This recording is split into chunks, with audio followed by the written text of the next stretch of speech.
Hey guys, what's up, what's happening? Hope that you're having a great day wherever you are. I've just finished up an absolutely epic e-bike ride here in Dunkeld. We've done all 4 hills around the area, ticked off some really gnarly descents and some really technical climbs. But whilst I was out riding, I actually figured it'd be a cool opportunity to share with you some of my favorite tips when you're out e-biking, just to make it that little bit of a better experience for you. So let's get this started.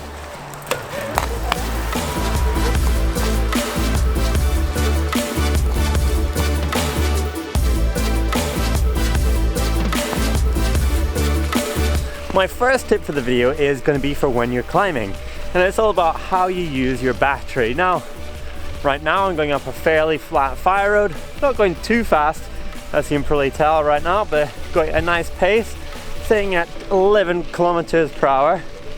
I could flick this into boost mode and absolutely be hooning up here, sitting at probably 25 kilometers per hour, which does sound absolutely awesome. However, it does use a lot more battery power than using eco.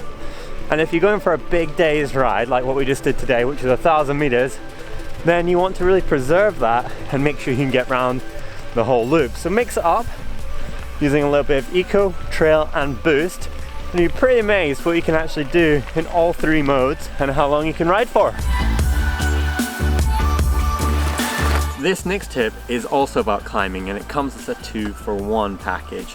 The first part of it is that make sure that you're looking further ahead. Because you're going that much faster on these bikes, you can actually get over more obstacles than you think. And the second part of this is that make sure you keep pedaling. When you stop pedaling, the motor actually cuts out, and if you're going up something quite technical, then you can't quite get going again in the same way. So my advice is to try and keep the pedal stroke smooth, plan your turns a little bit more, look further ahead, and you should be able to get up almost anything. Let's go on to the downhill stuff now, shall we?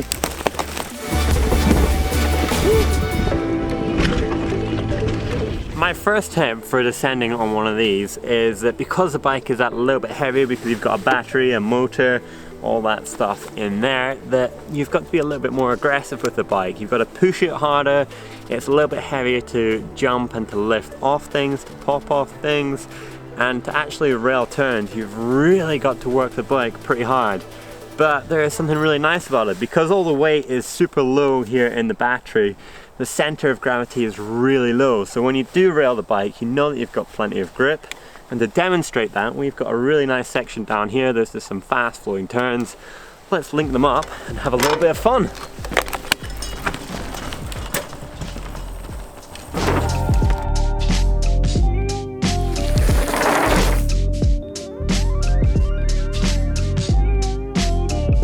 My next descending tip is all about planning where you're going to go. You want to make sure that, as I've already said, you're looking far enough ahead. But on this bike, because it's a little bit heavier, I found that you've got to plan your braking a little bit further back than you might perhaps be used to riding your normal mountain bike. And that just means that you can actually slow down before the turn, go into the turn, get into that attack position, lean the bike over. Remember, because it's got that super low center of gravity, you're going to have heaps of grip, push into the berm, and then get back out of it. And I think that was really well demonstrated on that section of trail that was just up there, because it was fast flowing and there are some really nice turns. Now the last tip for you is all about bike setup, and we're going to go to Flowtech suspension to do that. We're back in the village of Dunkeld and I've come to Flowtech suspension. I'm going to get them to help me actually set this thing up just a little bit better. Coming down some of the trails today, really bombed out and used all 150 millimeters of travel. So I figured it might be time to put some more pressure in here and also a couple of volume spaces. Let's go and see what they say.